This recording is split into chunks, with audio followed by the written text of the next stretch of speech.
Pyramid पर, जिसे हम पॉपुलेशन पिरामिड भी बोलते हैं। देखो बेटा, एज पिरामिड या पॉपुलेशन पिरामिड, ठीक है, ये एक आसान सा टॉपिक है, लेकिन इसके लिए आप क्या करोगे ना कि आप सीधा सीधा क्या करते हो, आप एज पिरामिड 3 तरीके के पढ़ लेते हो, उनके शेप पढ़ लेते हो, एक्स एक्सिस पे क्या प्लॉट करोगे पढ़ लेते हो, वाई एक्सिस पे क्या प्लॉट करोगे पढ़ लेते हो।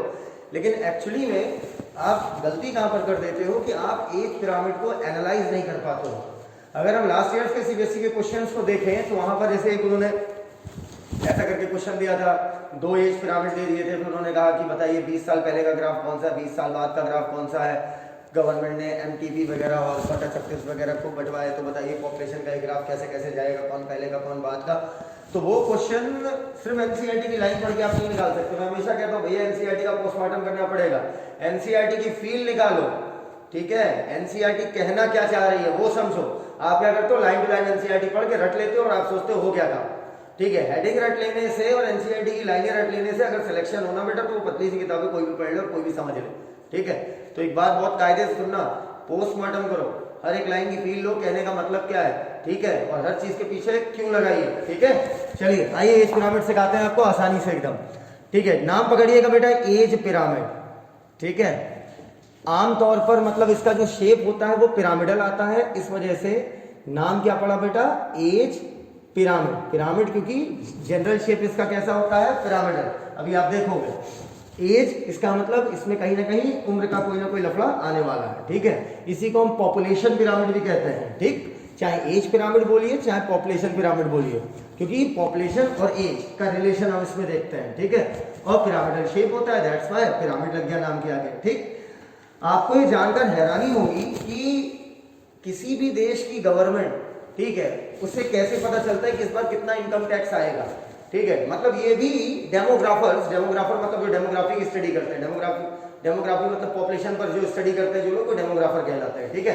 तो डेमोग्राफर, किसी भी देश के डेमोग्राफर ये देखकर बता देते हैं कि इस साल इनकम टैक्स कितना आएगा। अगर कोई पैंडेमिक या एपिडेमिक डिजीज हुई, जैसे अभी आपकी कोरोना आई जो पैंडेमिक है, तो अब कोरोना का इफेक्ट क्या पड़ा पॉपुलेशन पर, वो हम एज पिरामिड देखकर बता सकते हैं। या मान लीजिए आपका वॉर हुआ 2 देशों के बीच में, वहां पर भी एज पिरामिड देखा जाता है। या किसी भी चीज का इफेक्ट, इन शॉर्ट समझो कि किसी भी चीज का इफेक्ट, किसी भी फैक्टर का इफेक्ट, अब वो फैक्टर चाहे आपका वॉर हो, चाहे वो कोई डिजीज हो, पैंडेमिक हो, एपिडेमिक हो, कोई डिजीज हो, या मान लीजिए किसी देश ने एमटीपी अपने यहाँ लीगलाइज करी, या आप बोल दीजिए कि किसी देश ने अपने यहाँ कॉन्ट्रासेप्टिव बंटवाए, तो उन सारी चीजों का रिजल्ट, उन सारी चीजों का इफेक्ट जो पॉपुलेशन पर पड़ता है वो हम किससे देखते हैं, एज पिरामिड से। मतलब पॉपुलेशन पर कोई भी फैक्टर क्या असर डाला है, ठीक है, क्या असर डाला है, वो हम किससे देखते हैं, एज पिरामिड। बेटा बहुत ही जबरदस्त चीज है, जबरदस्त मतलब जबरदस्त। एक्चुअली में ये एक तरीके का ग्राफिकल रिप्रेजेंटेशन है, ठीक है। लेकिन नॉर्मल ग्राफ जो होता है जिसमें आप ओरिजिन से 0 मान के शुरू करते हो, जनरली तो ओरिजिन को आप 0 सपोज कर लेते हो, वहीं से आगे 1 2 3 4 संख्या बढ़ाते हो एक्स एक्सिस पर और वाई एक्सिस पर। लेकिन नहीं, एज पिरामिड है तो ये ग्राफिकल रिप्रेजेंटेशन, लेकिन इसमें कुछ आपको बेसिक्स पहले मैं क्लियर करूंगा, उसके बाद में एज पिरामिड के हम टाइप्स पढ़ेंगे, फिर हम कई सारे पिरामिड्स देखेंगे और देखेंगे कि बर्थ रेट, डेथ रेट, ये सारी चीजों पर कैसे हम कैलकुलेट कर सकते हैं इस पिरामिड को देखकर। किसी भी देश की आपकी फर्टिलिटी रेट क्या है, या नेटेलिटी कितनी है, मोर्टेलिटी कितनी, सारी चीजें हम एज पिरामिड से लगभग कंसीडर करके बता सकते हैं। तो आइए एज पिरामिड के लिए पहले हम बेसिक्स सीखेंगे, ठीक है। एज पिरामिड क्या है, एक ग्राफिकल रिप्रेजेंटेशन, ठीक है। बेसिक्स ऑफ एज पिरामिड, पहला पॉइंट, जो एक्स एक्सिस होती है, ठीक है, ग्राफ में टोटल 3 एक्सिस होती है, 2 यूज करते हैं हम इसमें, ठीक है, 2D बनता है, 2 डायमेंशनल। तो एक एक्स एक्सिस ले लिया और एक वाई। एक्स एक्सिस पर हम परसेंटेज या number of male and female population plot करते हैं। मतलब एक्स एक्सिस पर हम क्या बेटा प्लॉटिंग करते हैं, इस चीज की percentage of male and female, मतलब कितने परसेंट मेल है, कितने परसेंट फीमेल है, या कितने नंबर ऑफ मेल है किसी देश में या किसी स्टेट में, या कितने नंबर ऑफ फीमेल है। क्योंकि दोनों को क्यों काउंट करते हैं, क्योंकि बेटा जनसंख्या में तो दोनों आएंगे ना, मेल भी आएगा और फीमेल भी आएगा। और वहीं पर दूसरा वाई एक्सिस, वाई एक्सिस में हम क्या करते हैं, वाई एक्सिस में हम एज प्लॉट करते हैं, एज का मतलब उम्र प्लॉट करते हैं। वाई एक्सिस में बेटा हम लोग क्या प्लॉट करते हैं, एज। यहां तक बातें क्लियर है। अब आइए मैं आपको ग्राफ बनाना सिखाता हूं, फिर उसके साथ 2-3 बेसिक पॉइंट्स और बनाएंगे। ठीक है, एक्स एक्सिस पे हम क्या डालेंगे बेटा, नंबर ऑफ मेल और फीमेल, वाई एक्सिस पर एज। तो चलिए एज पिरामिड पहले हम बनाने का तरीका सीखते हैं। ठीक है, ये मैंने बनाई आपके लिए वाई एक्सिस और ये मैंने क्या बनाई बेटा, एक्स एक्सिस। ठीक है, एक्स एक्सिस वाई एक्सिस ये ले ली मैंने, इसे आप आमतौर पर क्या बोलते हो, ओरिजिन। ठीक है, और जीरो आप यहीं से शुरू करते हो जनरली, लेकिन इसमें ध्यान रखिएगा जीरो बीच में होता है। ठीक है, अरे अपना ग्राफ है, मैं चाहे जैसे प्लॉटिंग करूं। ठीक है, और जो ये जीरो है एक्स एक्सिस पर, ये जो जीरो है एक्स एक्सिस पे प्लॉट क्या करोगे बेटा, नंबर ऑफ इंडिविजुअल्स। ठीक है, जो मेल है या फीमेल है। तो जीरो से जब आप राइट की तरफ जाएंगे, किधर, राइट की तरफ प्लॉट की जाती है फीमेल। मैं लिख दे रहा हूं जगह, राइट पर किसे प्लॉट करते हैं हम, फीमेल, ये फीमेल का सिंबल हो गया। और लेफ्ट की तरफ जीरो से जाएंगे तो हम प्लॉट करते हैं मेल। ठीक है, इतनी बात है एकदम क्लियर। तो बेटा मान लो किसी देश के लिए मैं बना रहा हूं ये। ठीक है, यहां पर मैंने मान लिया 10 लाख मेल, यहां पर 20 लाख, यहां 30 लाख, यहां 40 लाख प्लॉट कर दिया, यहां 50 लाख, 60 लाख, 70 लाख। ठीक है, और अब ये बेटा इधर राइट साइड है जीरो के, तो इसे क्या बोलोगे बेटा आप, मेल या फीमेल। राइट साइड हम प्लॉट करते हैं फीमेल की पॉपुलेशन और लेफ्ट साइड हम प्लॉट करते हैं मेल की। जैसे यहां पर भी प्लॉट कर लीजिए 10 लाख, 20 लाख, 30 लाख, 40 लाख, 50 लाख, 60 लाख, 70 लाख, ऐसे आप प्लॉट कर सकते हैं। ठीक है, और ये क्योंकि बेटा जीरो से लेफ्ट की तरफ है तो लेफ्ट साइड किसकी पॉपुलेशन रखते हैं, मेल की। ठीक है, तो मैंने एक्स एक्सिस पर क्या रख दी बेटा, फाइनली पॉपुलेशन। जीरो के right side female, left side male. ठीक है, अब ये रही आपकी वाई एक्सिस। वाई एक्सिस पर हम एज रखते हैं। ठीक है, एज जैसे बेटा आपको पता है कि हम लोग बायो में किसी भी ऑर्गेनिज्म को की पूरी लाइफ साइकिल को क्या करते हैं हम लोग बेटा, जैसे एनिमल्स की लाइफ साइकिल को हमने कितने भागों में बांट रखा है, 3। ठीक है, एक प्री रिप्रोडक्टिव, एक रिप्रोडक्टिव और एक पोस्ट रिप्रोडक्टिव।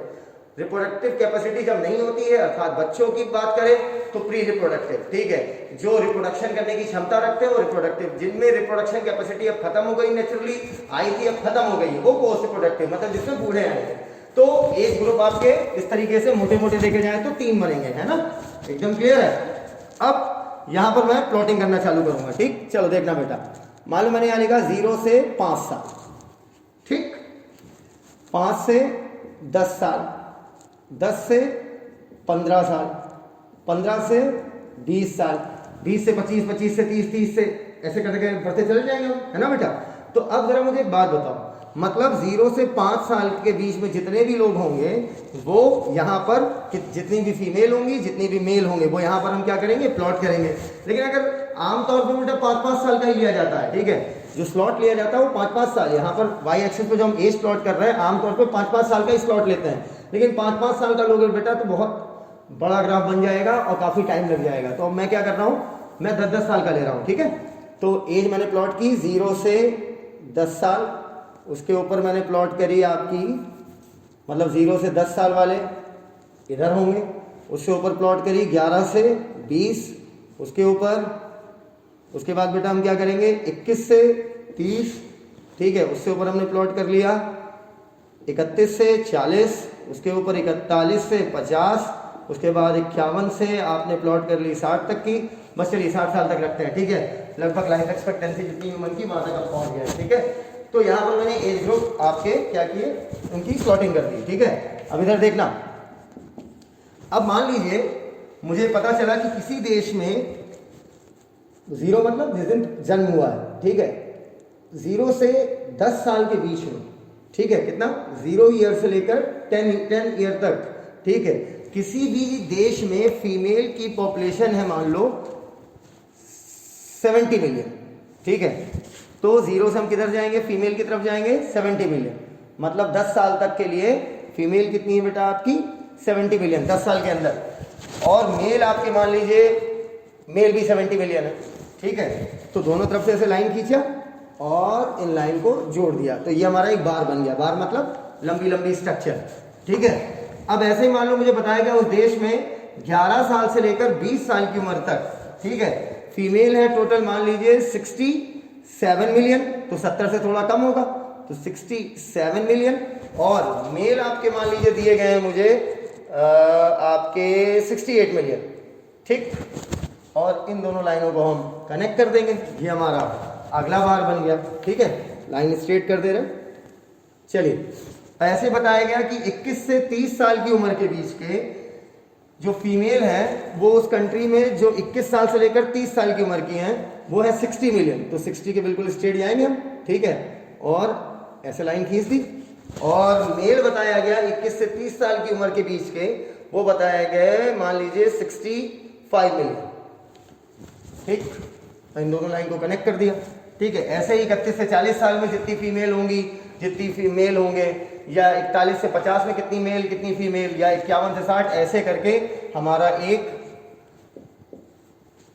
स्ट्रक्चर तैयार हो जाएगा। और ये जो स्ट्रक्चर बना है बेटा, इसी को बोलते हैं एज पिरामिड। अर्थात एज एक तरफ प्लॉट किया और ये पिरामिडल स्ट्रक्चर मिला है, या इसी को पॉपुलेशन पिरामिड भी कह सकते हैं, क्योंकि एक्स एक्सिस पे आपने क्या प्लॉट किया है, पॉपुलेशन, एकदम क्लियर। और अब अगर आप एनसीईआरटी के डायग्राम को गौर से देखिए तो पिरामिड के एकदम बीचों बीच ऐसे एक लाइन गई है, ठीक है।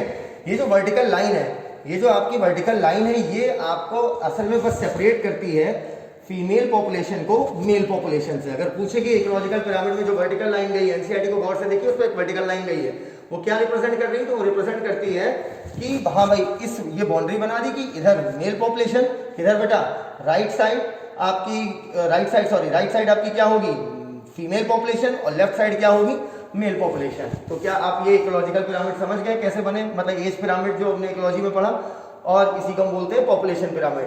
वाई एक्सिस पर एज प्लॉट किया, एक्स एक्सिस पर पॉपुलेशन प्लॉट किया, ठीक है। और इस तरीके से हमने 10 साल तक इतनी फीमेल इतने मेल, फिर इतनी फीमेल इतने मेल, इतनी फीमेल इतने मेल, इतनी फीमेल इतने मेल, ऐसे करते करते हमने एक स्ट्रक्चर बना लिया। अब आइए हम देखते हैं 3 तरीके के पिरामिड जो हम इकोलॉजी में पढ़ रहे हैं।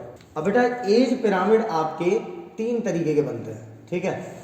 तीनों पिरामिड बनाते हैं, फिर समझेंगे एक एक करके, ठीक है। ये पॉपुलेशन का स्टेटस कैसे बता रहे हैं, ये बढ़ रही है किसी देश की जनसंख्या, या घट रही है, या स्टेबलाइज है, ना बढ़ रही है ना घट रही है, ठीक है। चल, तो अब मैंने क्या किया बेटा, ये मैंने प्लॉट कर दी वाई एक्सिस, ये प्लॉट कर दी एक्स एक्सिस। एक्स एक्सिस के बीचों बीच क्या लेंगे हम, 0, इधर पर क्या रिप्रेजेंट करेंगे, फीमेल, इधर पर क्या रिप्रेजेंट करेंगे बेटा, मेल, क्लियर। और यहाँ हमने एज, बेटा एज आमतौर पर अगर मैं मोटी मोटी एज लूँ, अगर जैसे अभी मैं 10-10 साल का स्लॉट ले रहा था, ठीक है, अगर मैं एज ऐसे ले लूँ, pre reproductive, reproductive, post reproductive. Pre reproductive कहने का क्या मतलब हुआ, जो भी बच्चे हैं, मतलब अभी उनके अंदर नेचुरल कैपेसिटी नहीं आई है बच्चे पैदा करने की। रिप्रोडक्टिव मतलब जिनमें कैपेसिटी है बच्चे पैदा करने की, और पोस्ट रिप्रोडक्टिव मतलब जिनमें नेचुरली अब वो कैपेसिटी खत्म हो चुकी है, ठीक है, और वो बूढ़े हो चुके हैं, वो बच्चे पैदा नहीं कर सकते।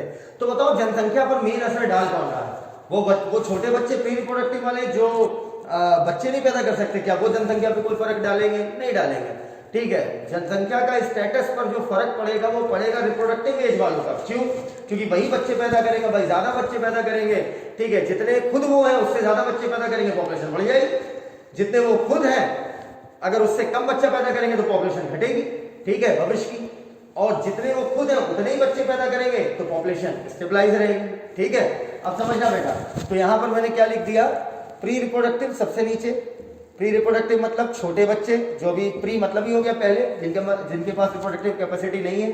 दूसरे रिप्रोडक्टिव, और तीसरे पोस्ट रिप्रोडक्टिव, अर्थात जो खत्म है, मतलब खत्म है मतलब जिंदा है, मतलब सेक्सुअली बच्चे पैदा करने की कैपेसिटी नहीं रखेंगे, ठीक है। तो चलो बेटा, अब मैं ग्राफ बना रहा हूं, ठीक है। 3 तरीके के ग्राफ आप पढ़ते हो, मैं तीनों ग्राफ बना रहा हूं आपके सामने, देखिएगा अच्छे से। जैसे मान लीजिए ये इन्होंने एक ग्राफ दिया, ठीक है। अब इस ग्राफ को देख के आपको बताना है कि जनसंख्या पर क्या फर्क पड़ा, ठीक है। तो गौर से देखिएगा कि यहाँ पर बेटा पॉपुलेशन होगी डिनोट ना, ये यहाँ पर होगी पॉपुलेशन, यहाँ पर कुछ होगी, यहाँ पर कुछ होगी मेल की, ठीक है। और लेकिन पॉपुलेशन में दोनों काउंट होंगे, मेल भी और फीमेल भी, क्योंकि दोनों मिलकर कोई किसी भी जगह की जनसंख्या बनाते हैं। तो बेटा ये बताओ फर्क कौन डालेगा जनसंख्या पर, रिप्रोडक्टिव वाले। तो बस रिप्रोडक्टिव वाले कंसीडर करिएगा, ठीक है। और भविष्य में पॉपुलेशन बढ़ेगी कि घटेगी, ये कौन डिसाइड करेगा? ठीक है, भविष्य की मैं बोल रहा हूँ, वो प्री रिप्रोडक्टिव वाले, क्योंकि बेटा प्री रिप्रोडक्टिव वाले आज बच्चे, हमेशा बच्चे थोड़ी होंगे, कभी तो ये भी जवान होंगे, कभी तो ये भी फिर बच्चे पैदा करने की कैपेसिटी रखेंगे, है ना। तो रिप्रोडक्टिव वाले करंट स्टेटस बताएंगे। क्या बताएंगे? करंट स्टेटस, कि अभी का हाल क्या है, अभी जनसंख्या बढ़ रही है कि घट रही है। ठीक है, प्री रिप्रोडक्टिव वाले बताएंगे भविष्य में क्या होने वाला है। ठीक है, तो बस हम इन्हीं दो पर फोकस करेंगे। पोस्ट रिप्रोडक्टिव बस खत्म है इकोलॉजी के पॉइंट ऑफ व्यू से। ठीक है, तो चलिए ये देखिए, इसमें रिप्रोडक्टिव एज वाले कम है। ठीक है, अरे नीचे से मैच कर लो ना बेटा, रिप्रोडक्टिव एज वाले कम है, चाहे फीमेल देख लो चाहे मेल देख लो, किसकी तुलना में कम है? प्री वाले की। ठीक है, अगर रिप्रोडक्टिव वालों को देखो तो रिप्रोडक्टिव वाली जो एज में है जो लोग, वो कम है। ठीक है, और जो प्री रिप्रोडक्टिव वाले में वो क्या है? ज्यादा है। ठीक है, इसका मतलब क्या हुआ बेटा, कि इन्होंने अपनी जितनी इनका नंबर था, जितनी ये खुद मेल और फीमेल थे, उससे ज्यादा इन्होंने बच्चे पैदा किए। ठीक है, अब उससे ज्यादा बच्चे पैदा किए, इसका मतलब जनसंख्या बढ़ेगी, एक्सपैंड करेगी। एक्सपैंड करने का मतलब ही क्या होता है बेटा? बढ़ना। तो इसे मैं क्या बोलूंगा? Expanding age pyramid. ठीक है, अगर तुमसे शेप पूछा जाए तो जनरल शेप इसका बोल दिया जाता है आपका पिरामिड। इतनी बातें एकदम क्लियर? एकदम क्लियर बेटा, या इसी को ट्रायंगुलर भी बोलते हैं। ठीक है, किताबों में पिरामिडल लिखा होता है। ठीक है, वैसे पिरामिड शेप बनेगा नहीं क्योंकि 2D डायग्राम होता है। ठीक है, चलिए ये हो गया एक्सपेंडिंग। दूसरा ग्राफ देखिएगा, फिर मैंने क्या किया? Plotting, X axis, Y axis. Y axis में क्या रखा है? Age group, pre reproductive, reproductive और पोस्ट रिप्रोडक्टिव, और यहाँ पर 0 बीच में, right side female, left side male. ये हो गई आपकी पॉपुलेशन। अरे अब यहाँ होगा ना 10 लाख, 20 लाख, 30 लाख, इधर होगा ऐसे 10 लाख, 20 लाख, 30 लाख। और अगर मान लीजिए ग्राफ ऐसा है, देखिएगा ग्राफ ऐसा आ रहा है, अगर ग्राफ ऐसा आ रहा है तो कायदे से देखिए, नीचे वाला जो सबसे नीचे वाला बार है, ठीक है, वो प्री रिप्रोडक्टिव वालों के लिए। ठीक है, उसके बाद रिप्रोडक्टिव वाले आए, फिर पोस्ट रिप्रोडक्टिव वाले आए, अलग अलग उम्र के। ठीक, तो बेटा मतलब किससे रखना है? पोस्ट रिप्रोडक्टिव तो देखो ही मत पहले। ठीक है, पोस्ट रिप्रोडक्टिव मत देखो, ग्राफ पहचानना है तो पोस्ट रिप्रोडक्टिव नहीं देखना है। ठीक है, पोस्ट रिप्रोडक्टिव देखा जाता है जब इफेक्ट किसी चीज का देखा जाता है, वो उन पे सवाल लगाएंगे। तो देखिएगा, रिप्रोडक्टिव वाले जितने हैं उतने ही इन्होंने बच्चे भी पैदा किए।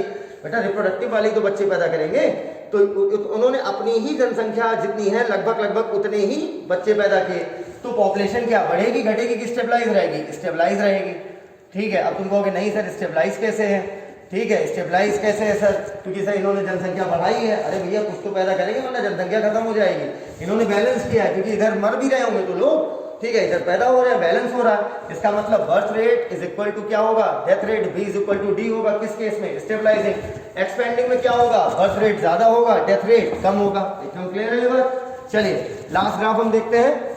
लास्ट ग्राफ, इसमें क्या होगा देखना, ये मैंने बनाए प्री रिप्रोडक्टिव वाले, ये मैंने बनाए रिप्रोडक्टिव वाले, फिर ऊपर आपके मैंने ऐसे बना दिए अलग अलग उम्र के। ठीक है, पोस्ट रिप्रोडक्टिव वाले। तो बेटा रिप्रोडक्टिव वालों ने अपनी संख्या से, ठीक है, जितने ये टोटल थे, कि जितने फीमेल मेल थे, इन्होंने अपनी संख्या से कम बच्चे पैदा किए। अब अगर अपनी संख्या से कम बच्चे पैदा किए, इसका मतलब क्या हुआ कि जनसंख्या घट रही है। ठीक है, करंट स्टेटस क्या है कि जनसंख्या घटेगी। ठीक है, और अब खुद सोचो, अगर ये कम पैदा हुए तो भविष्य में जब वक्त बीतेगा हमेशा थोड़ी प्री रिप्रोडक्टिव में रहेंगे, कभी ये भी बच्चा पैदा करेंगे, तो बेटा अब पहले से जनसंख्या और कम होगी, क्योंकि इनकी संख्या क्या है? कम। तो अल्टीमेटली ये ग्राफ कैसा होगा? डिक्लाइनिंग। ठीक है, ये पिरामिड कैसा कहलाएगा आपका? डिक्लाइनिंग। डिक्लाइनिंग का मतलब क्या हुआ? घटना किसी चीज का। तो तीसरे वाले में क्या हो रहा है बेटा? जनसंख्या घट रही है, क्योंकि रिप्रोडक्टिव वालों ने अपने नंबर से कम बच्चे पैदा किए। दैट्स व्हाई तीसरा वाला आपका हो गया डिक्लाइनिंग। तो ये हो गया हमारे तीनों एज पिरामिड। पहला क्या हो गया आपका? एक्सपेंडिंग, क्योंकि रिप्रोडक्टिव वालों ने अपने से ज्यादा बच्चे पैदा किए। दूसरा हो गया आपका स्टेबलाइजिंग, अपने जितने ही पैदा किए। और तीसरा वाला हो गया आपका डिक्लाइनिंग, क्योंकि अपने से कम बच्चे पैदा किए। ठीक है, अल्टीमेटली इस केस में आमतौर पर आप बोल सकते हो कि बर्थ रेट से ज्यादा होगा डेथ रेट, अर्थात डेथ ज्यादा हो रही है, बर्थ कम हो रहा है। क्लियर? ये जनरली हम बोलते हैं, कई बार पूछ लेता है किस केस में क्या होगा। तो क्या इतनी बातें एकदम क्लियर है इस पिरामिड्स को लेके? ठीक है, अब हम देखेंगे इसके आगे, इन पर अच्छे अच्छे सवाल सबसे पहले एक सीबीएसई का आया हुआ सवाल हम देखेंगे, ठीक है। उस आए हुए सवाल को पहले लगाएंगे, इसके बाद हम ढेर सारे ग्राफ दिखाएंगे आपको, ठीक है, जो ओरिजिनल ग्राफ होंगे, जेन्युइन ग्राफ होंगे, और उनको देखकर मैं आपसे सवाल पूछूंगा और आप उनका आंसर दोगे। तो आपको इस तरीके से एज पिरामिड तीनों क्लियर हो गए। याद रखिएगा वाई एक्सिस में क्या प्लॉट करेंगे आप, एज प्लॉट करेंगे। 5-5 साल की उम्र पे यूजुअली प्लॉट किया जाता है, लेकिन 10 साल 15 साल कुछ भी कर लो फर्क नहीं पड़ता, ठीक है। पॉपुलेशन वाला किस पे रखोगे बेटा, एक्स एक्सिस पर, right side female, left side male, बीचों बीच जीरो, और फिर जितने जितने हैं उनका ऐसे ग्राफ बनाते चले जाएंगे और देखिए पकड़ लेंगे। पकड़ना कैसे है, बस इतना याद रखना, रिप्रोडक्टिव और प्री रिप्रोडक्टिव वाले से रिप्रोडक्टिव वालों ने अपने से ज्यादा बच्चे पैदा किए, तो ये क्या हो गया आपका एक्सपेंडिंग, मतलब जनसंख्या बढ़ाया इन्होंने, ठीक है। अच्छा कितने ज्यादा पैदा किए, इतनी फीमेल एक्स्ट्रा हो गई, इतने मेल एक्स्ट्रा हो गए। स्टेबलाइजिंग में अपनी जितनी अपनी संख्या थी लगभग उतने ही बच्चे पैदा किए। तीसरे वाले में जितनी अपनी संख्या थी रिप्रोडक्टिव वालों की, उससे कम बच्चे पैदा किए। हाँ अगर तुम एग्जांपल की बात करो तो एक्सपेंडिंग में फेमस एग्जांपल अपना इंडिया ही है, ठीक है। हिंदुस्तान में बोलते नहीं बेटा ये यंग लोगों का देश है, ठीक है। तो यहाँ पर यंग लोगों का देश है, रिप्रोडक्टिव एज में लोग ज्यादा हैं, रिप्रोडक्शन ज्यादा हो रहा है, अल्टीमेटली क्या है, बच्चे खूब हो रहे हैं। इंडिया हो गया, अफगानिस्तान हो गया, ये एक्सपेंडिंग का एग्जांपल हो गया। स्टेबलाइजिंग में अगर मुझसे एग्जांपल पूछोगे तो मैं ऑस्ट्रिया का कहूंगा, ठीक है। ऑस्ट्रेलिया नहीं बोला मैंने, ऑस्ट्रिया बोला, ठीक है। ऑस्ट्रिया आपका जो है वो स्टेबलाइजिंग का एग्जांपल हो गया। जनसंख्या घटने वाली बात करोगे तो ये जापान में है, ठीक है। जापान जो है, जापान तो बहुत सारी पॉलिसीज ला रहा है ना, ठीक है। वो तो चाहता है कि ज्यादा से ज्यादा बच्चे पैदा करो, क्योंकि वहां की टोटल आबादी का 27% बूढ़े हैं, ठीक है। मतलब रिप्रोडक्टिव एज में लोग हैं कम, तो बच्चे पैदा हो रहे हैं कम, ठीक है। तो इस तरीके से हमने तीनों ग्राफ पढ़ लिया। आइए सीबीएसई का आया हुआ सवाल लगाते हैं बेटा। आइए जितना हमने पढ़ा उससे हम एक क्वेश्चन देखते हैं जो नीट का आया हुआ क्वेश्चन है। क्वेश्चन कहता है country with high rate of population growth, अर्थात एक देश है, ठीक है, इंडिया सपोज कर लो या चाइना सपोज कर लो, जहां का पॉपुलेशन की जो ग्रोथ है, पॉपुलेशन का जो बढ़ने का रेट है वो बहुत ज्यादा है, मतलब बहुत तेजी से पॉपुलेशन बढ़ रही है, हाई रेट है, ठीक है। टुक मेजर्स टू रिड्यूस इट, अर्थात मेजर्स का मतलब क्या हुआ बेटा, उपाय, अर्थात वो कुछ उपाय ले रही है, कुछ उपाय ला रही है। उपाय जैसे मान लीजिए उस कंट्री ने हम दो हमारे दो का कॉन्सेप्ट लाया होगा, या वन चाइल्ड नॉर्म का कॉन्सेप्ट लाया होगा, या फ्री में कॉन्ट्रासेप्टिव डिस्ट्रीब्यूट किया होगा, या सोशल अवेयरनेस फैलाई होगी, या पॉपुलेशन एक्सप्लोजन, या पॉपुलेशन के बहुत तेजी से बढ़ने से क्या क्या देश के ऊपर विपत्तियां आ सकती हैं, क्या क्या पर्सनल लाइफ पर इसका फर्क पड़ रहा है। इस चीजों को टेलीविजन के माध्यम से या न्यूज़पेपर के माध्यम से आप उस देश की गवर्नमेंट ने जनसंख्या में फैलाया होगा, ताकि जो है पॉपुलेशन जो बढ़ रही है इतनी तेजी से उसका रेट जो हो जाए थोड़ा कम हो जाए, ठीक है। तो अब क्या कह रहा है क्वेश्चन, है country with high rate of population growth took measures, कुछ उपाय लेती है टू रिड्यूस इट, ताकि पॉपुलेशन का रेट थोड़ा क्या हो जाए, बढ़ने का कम। The figure shows age sex pyramid of population A and B 20 years apart, अर्थात यहाँ पर जो आपके फिगर्स दिए हुए हैं, ठीक है, एक का नाम उन्होंने दे दिया ए, जैसे इसको वाले को हमने क्या मान लिया बेटा ए, और एक एज पिरामिड का नाम क्या दे दिया इन्होंने बी, ठीक है। और दो समय की पॉपुलेशन बोल रहा है, एक समय की पॉपुलेशन के लिए जो पिरामिड बनाया गया वो ए, और एक समय के लिए जो बनाया गया वो बी, ठीक है। और दोनों एज पिरामिड में डिफरेंस क्या है, कितने सालों का है, 20 सालों का, ठीक है। मतलब बेटा देखो, गवर्नमेंट कोई भी पॉलिसी लाती है, गवर्नमेंट कोई भी उपाय लाएगी कि जनसंख्या का रेट कम हो, तो उसमें टाइम लगता है। तो उन्होंने कहा कि 20 साल के डिफरेंस पर दो एज सेक्स पिरामिड बनाए गए, ठीक है, 20 साल के डिफरेंस पे। मतलब ऐसे समझ लीजिए कि अगर एक इन दोनों में कोई एक अगर 1980 का एज सेक्स पिरामिड है तो एक होगा 2000 का, ठीक है। तो अब समझना, क्वेश्चन कहता है 20 साल के डिफरेंस पे ये दो उसी पॉपुलेशन के तो दो पिरामिड्स बनाए गए हैं, तो कहते हैं select the correct interpretation about them. इनको देखकर, ठीक है, आप क्या इंटरप्रिटेट करेंगे इन चारों ऑप्शन में, क्या कौन सा इंटरप्रिटेशन, कौन सा अनुमान इसमें से सही है। तो स्क्रीन पर देख रहे होंगे आप इस समय पहला ऑप्शन आ गया है, लेकिन ऑप्शन मत देखिएगा अभी, ठीक है। पहले कुछ इसी में से निकालते हैं, कुछ अपना डाटा एक्सट्रैक्ट करते हैं। तो देखो बेटा, यहाँ पर जितना भी तक आपने पढ़ा इस क्वेश्चन में दिख रहा है कि एक्स एक्सिस पर पॉपुलेशन प्लॉट करी गई है, बीच में जीरो लेते हैं, राइट साइड आपकी फीमेल, लेफ्ट साइड आपका मेल, वाई एक्सिस पे आपने एज प्लॉट कर दी है, और बीच में ये जो वर्टिकल लाइन है वो सेपरेट करती है मेल और फीमेल को, ठीक है। अब कायदे से देखिएगा बेटा और अच्छे से समझिएगा। आप कायदे से दोनों पिरामिड को देखिए तो दोनों पिरामिड एक्सपेंडिंग है, ठीक है, अर्थात दोनों केसेस में जनसंख्या बढ़ रही है, लेकिन इन दोनों में किसी एक में तेजी से बढ़ रही है और किसी एक में बढ़ने का रेट थोड़ा सा कम हुआ, ठीक है। क्योंकि गवर्नमेंट ने क्या किया बेटा, कुछ उपाय लाए ताकि किसी तरीके से जनसंख्या के बढ़ने के रेट को कम, नहीं बढ़ तो दोनों में रहा है, वो साफ दिख रहा है कि दोनों एक्सपेंडिंग पिरामिड है, लेकिन इनमें से किसी एक में रेट क्या है बढ़ने का, कम हुआ है। ठीक है। रेट कब कम होगा? जब गवर्नमेंट ने उपाय लाया है या नहीं लाया है? जब लाया है, ठीक है। जब उस लोगों ने कुछ मेजर्स लिए हैं, ठीक है, ताकि देश की जनसंख्या का रेट क्या हो जाए? कम, ठीक है। अब समझना बेटा, अब कायदे से देखिए तो जो बी वाला आपका एज पिरामिड है, ठीक, उस वजह से मैंने बी वाला पहले बनाया ताकि क्वेश्चन आपको जल्दी समझ में आ जाए, ठीक। अब समझिएगा, अब ये जो बी वाला एज सेक्स पिरामिड है, इसको गौर से देखिए तो इसमें जो फीमेल है वो आपकी कितनी है? 15 है, ठीक है। इस वाली एज में देखो बेटा, फीमेल कितनी आ रही है? 15, और मेल भी कितना आ रहा है? 50, ठीक है। अब ये 15 हो सकता है ये 15 लाख आप बोल लो, ठीक है, या 15 करोड़ बोल लो, ठीक है, उससे कोई फर्क नहीं पड़ता। फीमेल 15 और मेल भी क्या है? 50। लेकिन ए वाले में देखिए ये घट के कितने हो गए? फीमेल आपकी 15 से हो गई 12 और मेल आपका 15 से घट के हो गया 12। इतनी बात एकदम क्लियर। इससे इतनी बात तो प्रूव हो गई कि ए वाला जो पिरामिड है वो तब है, वो कब, वो उस समय का है, वो उस टाइम का है जब गवर्नमेंट ने वो सारे उपाय, मतलब कॉन्ट्रासेप्टिव वगैरह बंटवाना, ये सारे उपाय गवर्नमेंट ने ले लिए, उसके बाद ये वाला पिरामिड बना होगा, ठीक है। इसका मतलब क्या हुआ? पहले जनसंख्या देखो, पहले वाले में देख रहा है ज्यादा तेजी से बढ़ रही है, ठीक है, क्योंकि रिप्रोडक्टिव वाले अपने से ज्यादा बच्चे पैदा कर रहे थे। तो ये जो बी वाला है, ये पहले का पिरामिड हुआ या बाद का पिरामिड हुआ? पहले का हुआ, जब गवर्नमेंट ने ये उपाय नहीं लाए थे। तो बी वाला क्या हुआ आपका? अर्लियर पिरामिड हो गया, ठीक है, पहले का पिरामिड, क्योंकि तब देखिए जनसंख्या क्या थी? ज्यादा, मेल फीमेल दोनों 15-15। और ए वाले केस में देखिए 15 से घट के मेल फीमेल दोनों क्या हो गया बेटा? 12। इसका मतलब ए वाला क्या है? बाद का पिरामिड है ना? बाद का पिरामिड है, मतलब रीसेंट वन। रीसेंट मतलब अभी का।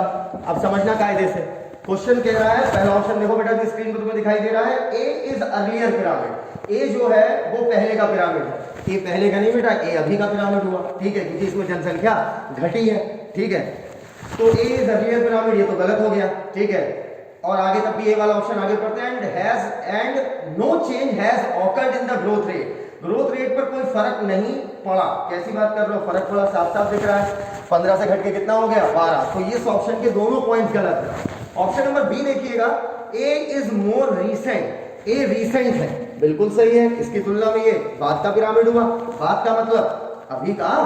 A is more recent and show slight reduction, थोड़ा सा कम हुआ है ग्रोथ रेट, है दोनों एक्सपेंडिंग, ग्रोथ दोनों में हो रही है, ठीक है, पॉपुलेशन बढ़ रही है दोनों में, लेकिन थोड़ा सा रिडक्शन हुआ है। कितना रिडक्शन हुआ है? 15 से कम होकर दोनों क्या हो गए हैं? 12। तो दूसरा ऑप्शन हमारा क्या हुआ? सही है कि A is more recent and shows slight reduction, थोड़ा सा ग्रोथ रेट कम हुआ है।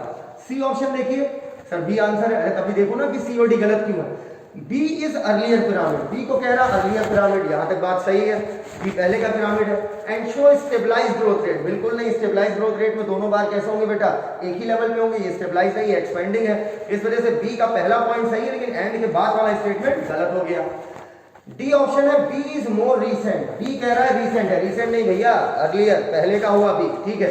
बी इज मोर रीसेंट, यही गलत हो गया, लेकिन तब भी हम आगे पढ़ेंगे। और ये शो कर रहा है कि पॉपुलेशन इज वेरी यंग, अर्थात ये ग्राफ दिखा रहा है बी वाला कि पॉपुलेशन जो है यंग काफी है, ठीक है, ये बात बिल्कुल सही है, ठीक है। नहीं, बी वाला शुरू में इसलिए गलत हो गया क्योंकि बी इज मोर रीसेंट कह दिया ना, बी तो अर्लियर हुआ हमारा, लेकिन आगे कह रहा है कि दिखा रहा है कि जनसंख्या यंग एज में बहुत है। बिल्कुल सही बात है, यंग एज में काफी जनसंख्या दिख रही है, देखो बेटा, ठीक है, 10 से 19, 20 से 29, 30 से 39, अर्थात इतना ग्राफ देखिए, इतने के बाद अच्छे खासे दिख रहे हैं। इसका मतलब क्या हुआ? यंग पॉपुलेशन अच्छी खासी है, ठीक है।